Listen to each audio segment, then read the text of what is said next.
गाथा नंबर 364 364। पन्नास बार चक्कदी 20 सयम 8 दाल दुसुदालम अडबी साबा 60 अड 24 8 चौ 8। 50 बार छक्कदी 20 सयम 8 दाल दुसुदालम अडवीसा 62 अड 24 8 चौ 8। पारुल पढ़ लीजिए।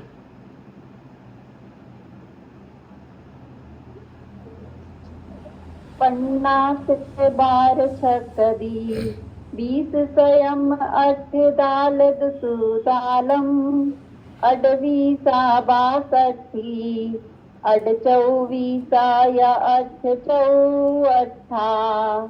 वंदना दीदी। मिथ्या दृष्टि आदि 7 गुण स्थानों में तथा उपसम आदि दोनों मिली हुई श्रेणियों में मतलब 8 9 10 11 और 8 9 10 12 इन 5 गुण स्थानों में, तो 2 श्रेणी के 5 गुण स्थान ले लेंगे हम, तथा उपशांत कसाय आदि गुण स्थानों में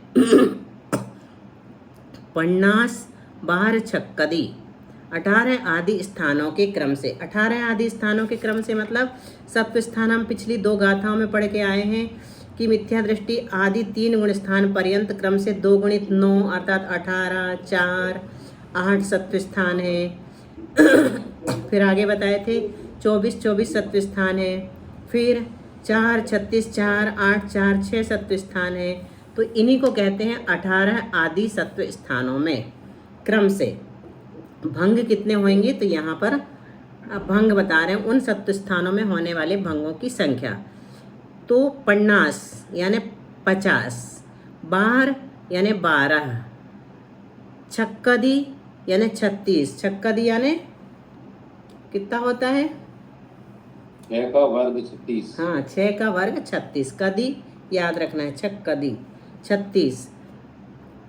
और 20 संयम 20 अधिक 100 यानी 120।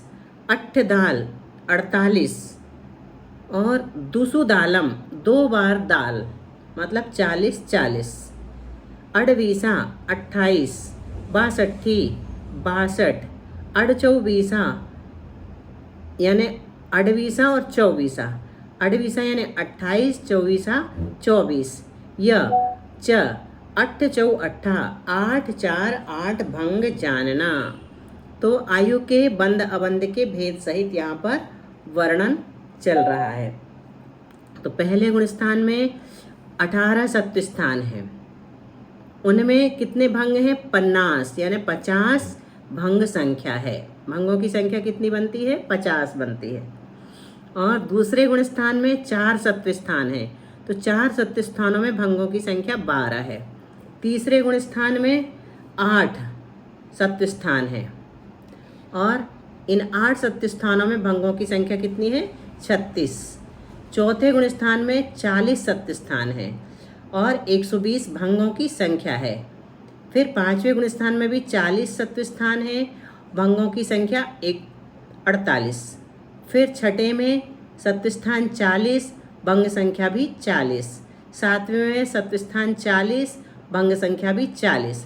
फिर इसके बाद शुरू होती है 8वें से उपशम श्रेणी। तो उपशम श्रेणी में 24 सत्व स्थान है और भंग संख्या भी 24 है। इसी प्रकार 9वें 10वें 11वें में भी सत्व स्थान 24 24 है और भंग संख्या भी 24 24 है। फिर छपक श्रेणी के 8वें गुण स्थान में सत्व स्थान कितने बताएं? 4 और भंग संख्या 4। फिर 9वें गुण स्थान में सत्व स्थान 36, भंग संख्या 38। 10वें में सत्व स्थान 4, भंग संख्या भी 4। 11वें में सत्व स्थान 8, भंग संख्या 8।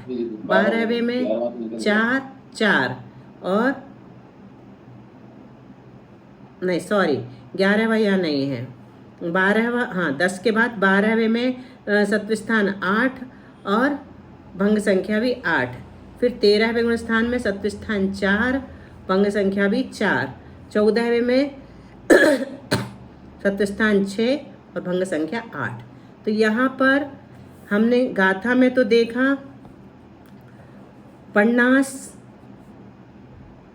बार छक्कदी 20 संयम और 8 दाल दुसुक दालम 40 तक हो गया। फिर इसके बाद 28 कहा था, लेकिन यहाँ पर 24 लिख रहे हैं, तो इसको कैसे लगाएंगे? 24 तो उपशम श्रेणी में है और 4 छपक श्रेणी में है।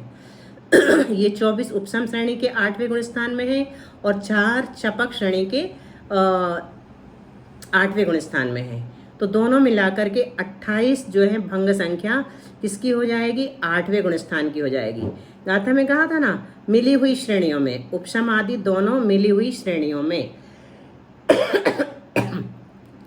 तो मिली हुई श्रेणियों में लगाएंगे तो ऐसे लगाएंगे। फिर 9वें में फिर से 24 और 36, 24 और 36 मिलाना है।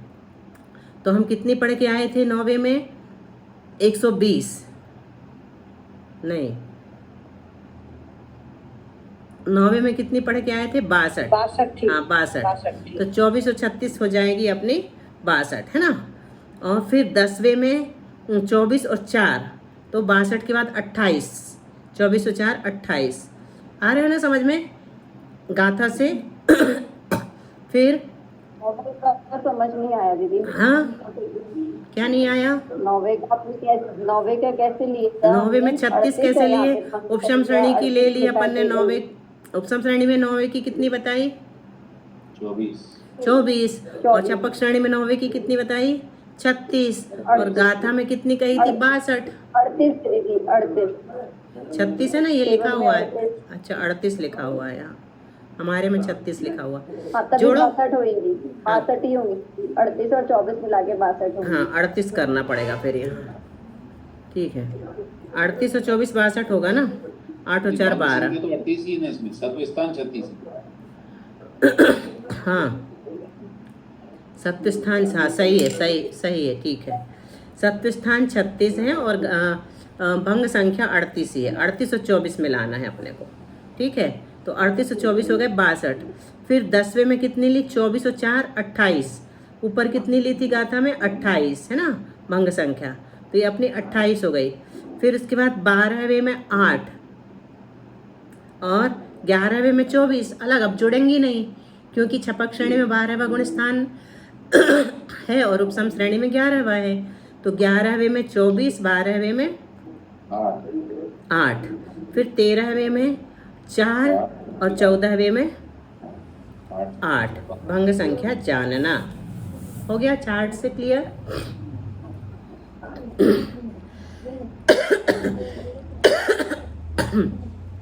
चलिए गाथा नंबर 365।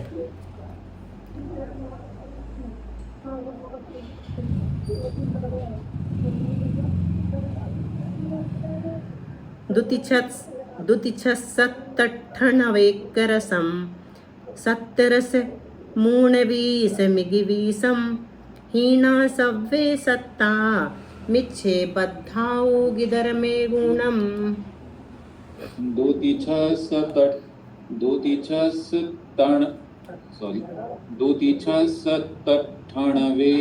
करसं सत्तरसमोणवीसमिगिवीसं हीना सौवे सत्ता मिच्छे बद्धाऊ गिदर में गुणम।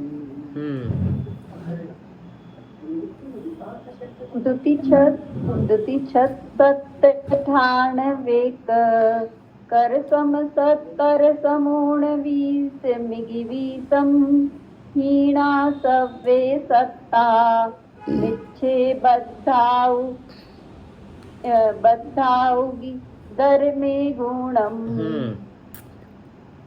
मिच्छे मतलब मिथ्या दृष्टि, बद्धाऊ यानी बद्धायुष्क के, सव्वे सब सत्ता सत्व प्रकृतियों में से क्या करना है अपने को?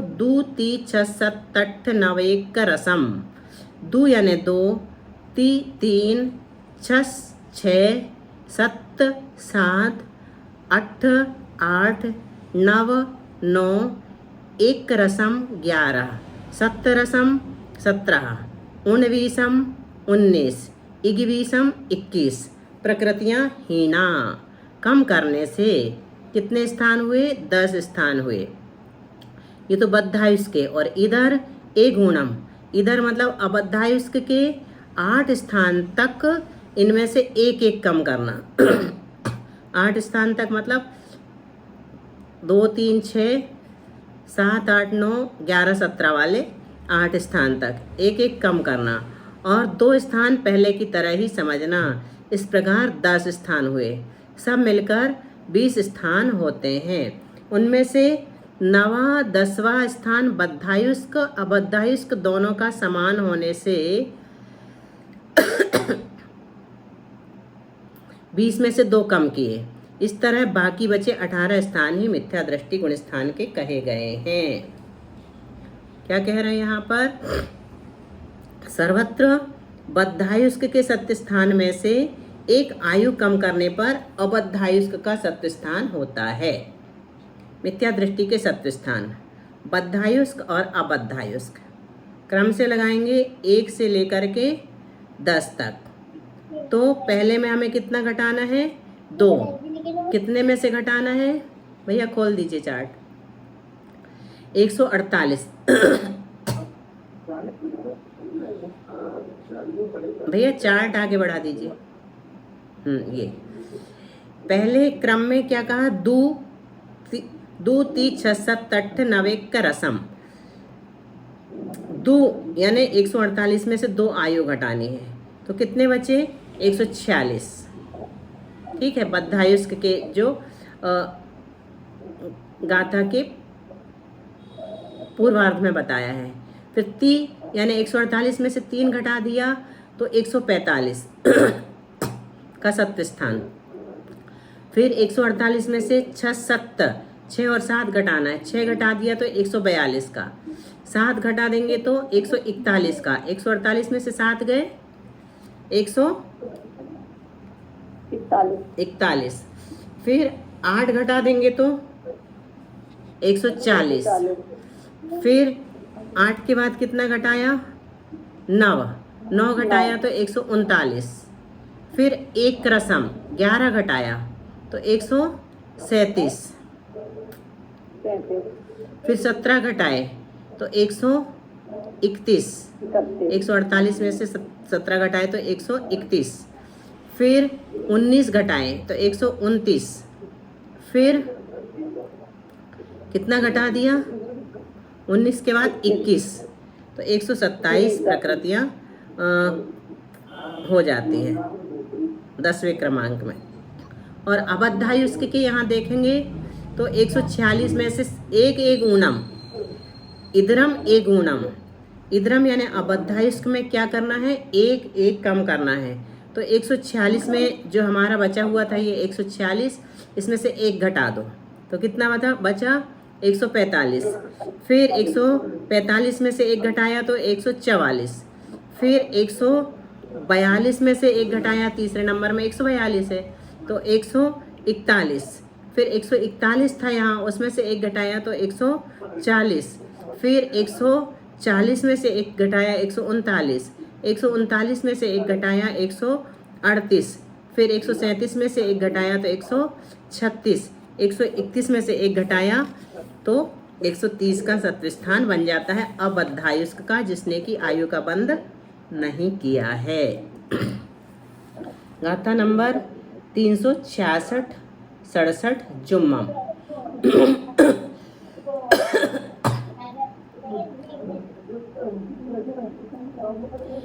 तिरियाउग देवाउग मन्नदराउग दुगम तहा तिथम देव तिरियाउ सहिया हार च उक्कम तु छच्चे दे आउ दुगहार तिथम सम्मम मिस्सम च तह्य देव दुगम नारे छक्कम च तहा नाराउ उच्चम च मणव दुगम।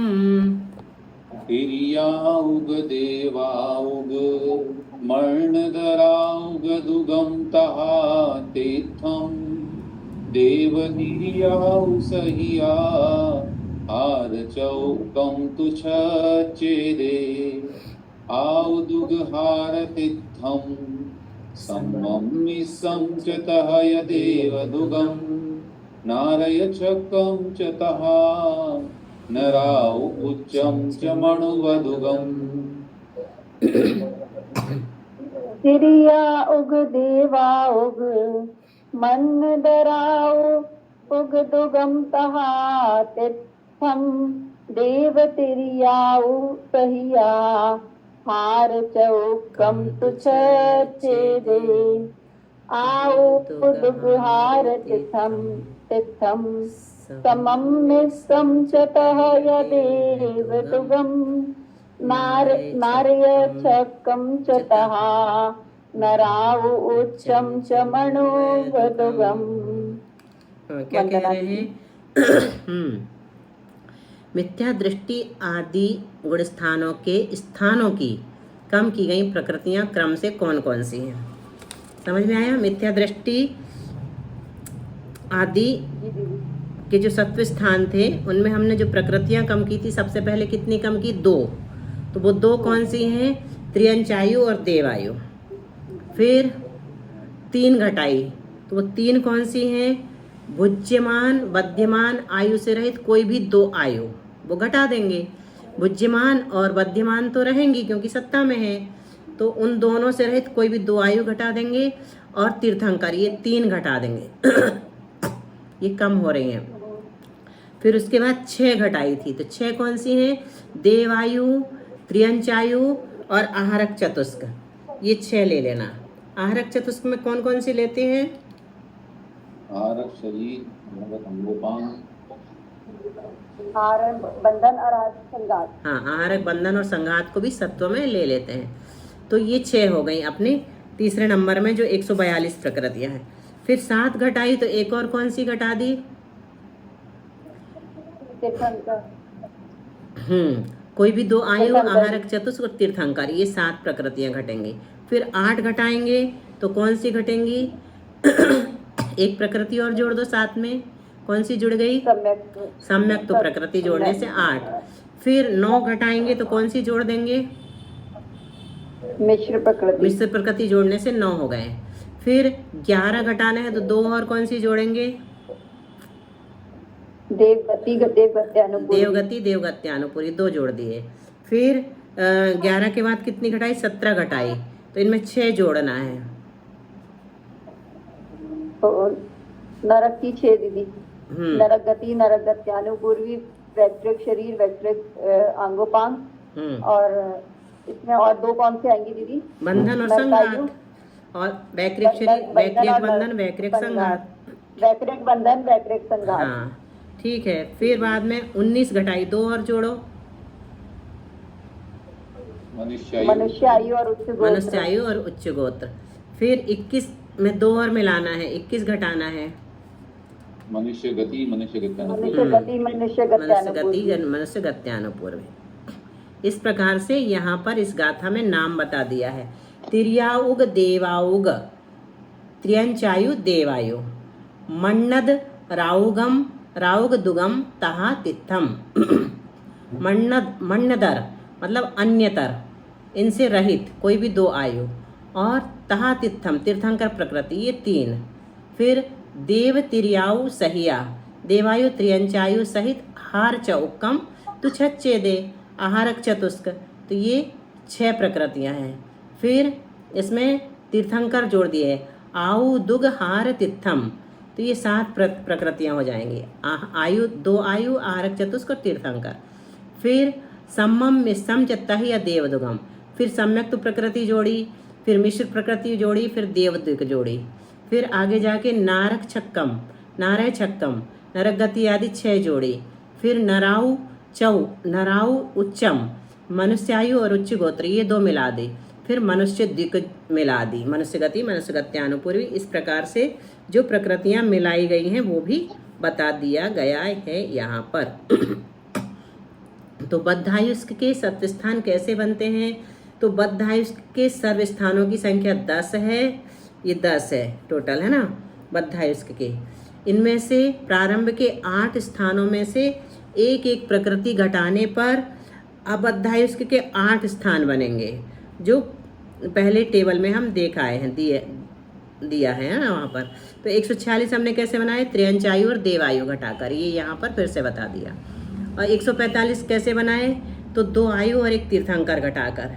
142 में त्रियंचायु, देवायु और आहारक चतुष्क। 141 में 2 आयु, आहारक चतुष्क और तीर्थंकर। फिर 140 में उपर्युक्त लेना, 4 और 2 6 7 और 1 8 सम्यक्त्व। फिर उपर्युक्त में मिश्र मिला देना है, फिर उपर्युक्त में देवदिक मिला देना है, फिर उपर्युक्त में नरक षटक मिला देना है, फिर उपर्युक्त में मनुष्यायु और उच्च गोत्र मिला दिया, और फिर उपर्युक्त में मनुष्य द्विक मिला दिया। इस प्रकार ये बद्धायुष्क के 7 स्थान बन गए हैं। फिर बद्धायुष्क मिथ्या दृष्टि के 10 स्थान एवं भंग। तो 140 के सत्व में क्या है, तीर्थंकर प्रकृति शामिल है ना, इसलिए यह विशेष स्थिति में होने वाला स्थान है। जिसके त्रियंच एवं देवायु का सत्व नहीं, वह 140 का सत्व स्थान है। त्रियंचायु भी नहीं है और देवायु भी नहीं है, ठीक है। तब तीर्थंकर प्रकृति का सत्व बनेगा, वो नरक में जाने वाला भंग है ना। जिस समय नरक गति में जाता है ना, वहाँ पर तीर्थंकर प्रकृति का सत्व रहता है 140। भुज्यमान मनुष्यायु बध्यमान नरकायु के साथ ही मनुष्यायु भुज्यमान है और बध्यमान नरकायु है, तभी 140 का सत्व संभव होता है, अन्य प्रकार से नहीं। इसलिए इसका एक ही भंग बना। फिर बता दिया कि जिस मिथ्या दृष्टि मनुष्य ने नरकायु का बंध कर लिया, वह वेदक सम्यक्त को प्राप्त कर तीर्थंकर प्रकृति का बंध प्रारंभ कर मरण काल में मनुष्यायु का अंतर्मुहूर्त जब शेष रहा, उस समय मिथ्या दृष्टि हो गया, उस समय ये भंग बनता है। देवगति में जाते समय मिथ्या दृष्टि नहीं बनता ना, कब बनता है मिथ्या दृष्टि, नरक गति में जाते समय अंतर्मुहूर्त के लिए मात्र बनता है, इसलिए ये भंग सिर्फ वहीं पर संभव है। इसलिए ऐसे मनुष्य के ही 140 का सत्व स्थान संभव है। विशेष क्या बताया कि क्या भुज्यमान नरकायु, जैसे कोई नारकी जीव है तो उसकी भुज्यमान कौन सी आयु कहलाएगी, कोई नारकी है तो उसकी भुज्यमान आयु कौन सी कहलाएगी, नरकायु। तो यहाँ पर प्रश्न है, क्या भुज्यमान नरकायु बध्यमान मनुष्य आयु वाला भंग संभव नहीं है, उसे क्यों नहीं कहा। कोई नारकी है और उसकी बध्यमान मनुष्य आयु है, तो वो भंग जैसे आपने कहा कि भुज्यमान मनुष्य आयु है और बध्यमान नरक आयु है, तब तो भंग बना रहे हैं आप, लेकिन भुज्यमान नरक आयु और बध्यमान मनुष्य आयु के साथ क्यों नहीं बना रहे। तो जिनके बध्यमान त्रियंचायु या मनुष्यायु होती है, उनके तीर्थंकर प्रकृति का बंध ही प्रारंभ नहीं होता, इसलिए वहाँ पर नहीं बनेगा। हमने मनुष्यायु का अगर बंद कर लिया किसी जीव ने, तो कितनी भी 16 कारण भावना भाए, वो तीर्थंकर प्रकृति का बंध नहीं कर सकता, भले ही केवली श्रुत केवली के पाद मूल में पहुँच जाए। लेकिन मनुष्यायु का बंध कर लिया तो तीर्थंकर प्रकृति का बंध संभव नहीं है। त्रियंचायु का भी बंध कर लिया तो भी तीर्थंकर प्रकृति का बंध संभव नहीं है। सिर्फ 2 ही आयु का बंध करने पर संभव है। कौन कौन सी 2 आयु, नरकायु और देवायु। हाँ, नरकायु और देवायु, बस। अब अबद्धायुष्क जो है वह 146 में से 1 घटाने पर 145 का भंग 1 बनता है उसका, बस। तो वो कैसे बनता है, 146 सत्व वाला जीव जब नरक में उत्पन्न होता है तब अंतर मुहूर्त काल तक मिथ्या दृष्टि रहता है। अंतर मुहूर्त के बाद ही उसको सम्यक दर्शन की प्राप्ति होती ना, वेदक सम्यक दृष्टि। जिसने अपने सम्यक दर्शन को छोड़ दिया, मरण के समय मिथ्या दृष्टि हो गया और तीर्थंकर प्रकृति बांध के गया है, तो वहाँ पर जाने के बाद तदनंतर समय में उसको सम्यक दर्शन नहीं होगा। कब होगा, अंतर मुहूर्त के बाद होगा। अंतर मुहूर्त कम से कम लगेगा, 1-2 समय नहीं लगेंगे। तब 40 ऋण मनुष्य आयु घटा दी, अब नरक आयु बस बची ना उसके पास। अब भुज्यमान मनुष्य आयु कहाँ रही, अंतर मुहूर्त तक उसके पास भुज्यमान मनुष्य आयु नहीं है। अब पहले तो थी, जिस समय मिथ्या दृष्टि हुआ था उस समय तो भुज्यमान मनुष्य आयु थी मरने के पहले, लेकिन मरने के बाद जब नरक में उत्पन्न हो गया तो अंतर मुहूर्त तक मिथ्यात्व तो है, लेकिन मनुष्य आयु अब नहीं बची। कौन सी आयु हो गई, नरक आयु हो गई, क्योंकि मरण के दूसरे समय में ही, मरण के बाद वाले समय में ही उस आयु का उदय प्रारंभ हो जाता है। जैसे अभी हमने यहाँ से मरण किया, ठीक है, देवगति में जाना है, तो देवगति में नहीं पहुंचे, अभी हम विग्रह गति में हैं, तो कौन सी आयु का उदय कहलाएगा? देवायु का। देवायु का ही उदय कहलाएगा, विग्रह गति में भी, है ना। तो यहाँ बुद्धिमान मात्र नरकायु है, अन्य कोई विकल्प नहीं है। इसलिए 146 ऋण मनुष्यायु बराबर 145 प्राकृतिक स्थान होता है। तो 145 का कैसे बना ये बता दिया, क्योंकि मिथ्या दृष्टि के इस अबद्धायुष्क सत्व स्थान में, अब अभी उसने बंद क्यों नहीं किया आयु का नारकी जीव ने? अंतर्मुहूर्त जब तक मिथ्या दृष्टि है। क्या बोल रही हो पारुल, आवाज नहीं आ रही। अंतिम समय में करते हैं 6 महीने हाँ, पहले। क्योंकि वो अंतिम 6 महीने में ही बंध उनका होता है, उसके पहले संभव नहीं है। और मनुष्य भी 2/3 काल बीत जाने के बाद करता है, इतने जल्दी तो मनुष्य भी नहीं करता, कोई नहीं करता है ना, निगोदिया जीव छोड़ करके। क्योंकि मिथ्या दृष्टि के इस बद्धायुष्क सत्व स्थान में एकमात्र बुद्धिमान नरक आयु का ही सत्व है। अब आयु के संभव विकल्प कौन कौन से बनेंगे? अगर बुद्धिमान नरक आयु है तो बद्धिमान कौन कौन सी आयु हो सकती है? त्रियंच मनुष्य। त्रियंच मनुष्य, 2 ही बनेंगे, क्योंकि नरक, नारकी जीव नरक में नहीं जाता और देव में भी नहीं जाता। अगर बुद्धिमान त्रियंच आयु है तो कौन कौन से विकल्प हो सकते हैं? चारों हो सकते, क्योंकि त्रियंच जो है चारों आयु का बंद कर सकता है, चारों गति में जा सकता है। बुद्धिमान मनुष्य आयु है तो कितने विकल्प हो सकते हैं? चारों हो सकते हैं, क्योंकि वो भी चारों गति में जा सकता है। बुद्धिमान देवायु है तो हाँ, तो त्रियंच और मनुष्य ही में आएगा, देव और नरक में नहीं जाएगा। अब आयु के, हमारी आवाज नहीं आती है। अभी आ रही है हमारी। हाँ, अभी आ रही, उस समय बस नहीं आई, बाकी शुरू से आ रही। इसमें क्या क्या इम्पोर्टेंट है वो बताते चलिए, क्योंकि ये इस डाटा का एक्सप्लेनेशन बहुत लंबी है। क्या उसमें क्या नोट्स में क्या क्या लिखे और क्या छोड़े वो बता दीजिएगा। नहीं, ये पढ़ने की दृष्टि से तो पूरा इम्पोर्टेंट है, क्योंकि ये सीक्वेंशियली है। जब तक हम क्रम से नहीं समझेंगे ना भंगों को, सत्व को, सत्व स्थानों को, तो कुछ भी नहीं लिखो, लेकिन समझ लो पुस्तक से अच्छे से, ज़्यादा अच्छा है। अच्छा, लिखने की जरूरत नहीं, समझने की जरूरत है। अब आयु के अपनुरुक्त 5 भंग बताते हैं। बद्यमान नरकायु है, बद्यमान नरकायु मतलब क्या, समझ में आ रहा ना आप एकदम से, कि कोई जीव मनुष्य या त्रियंच है और उसने नरकायु का बंद कर लिया तो वो बद्यमान नरकायु कहलाएगी। और बुद्धिमान कौन सी है? त्रियंच आयु है यहाँ पर, है ना। बद्यमान नरकायु है, बुद्धिमान त्रियंच आयु है, और बद्धिमान त्रियंच आयु है, बुद्धिमान नरकायु है। मतलब कोई नारकी है, उसने त्रियंच आयु का बंद कर लिया तो उसका क्या कहलाएगा? बुद्धिमान नरकायु और बुद्धिमान त्रियंच आयु। दोनों में नरकायु व त्रियंच आयु की सत्ता है ना। बुद्धिमान नरकायु और बुद्धिमान त्रियंच आयु कहो, चाहे बुद्धिमान त्रियंच आयु बुद्धिमान नरकायु कहो, दोनों एक ही बात है ना, बस पलट गया है। तो एक ही भंग बनेगा, यहाँ एक भंग कम कर देंगे, क्योंकि आयु का परिवर्तन नहीं हुआ ना, आयु वही है, एक बुद्धिमान है और एक बद्धिमान है। फिर दूसरे में किसको घटाएंगे? बुद्धिमान नरकायु है, और बुद्धिमान मनुष्य आयु, मतलब कोई मनुष्य है, उसने क्या किया है? नरक आयु का बंद कर लिया है, ठीक है। और दूसरे विकल्प में क्या है? बुद्धिमान मनुष्य आयु है, बुद्धिमान नरक आयु है, ठीक है। नारकी ने मनुष्य आयु का बंद कर लिया। हाँ, तो दोनों में भी दो आयु हैं, दोनों विकल्पों में दोनों सेम आयु है, तो यहाँ पर भी एक भंग कम कर देंगे। इसी प्रकार त्रियंच आयु में एक कोई त्रियंच है, उसने त्रियंच आयु का बंद कर लिया तो वहाँ पर भी एक आयु कम कर देंगे।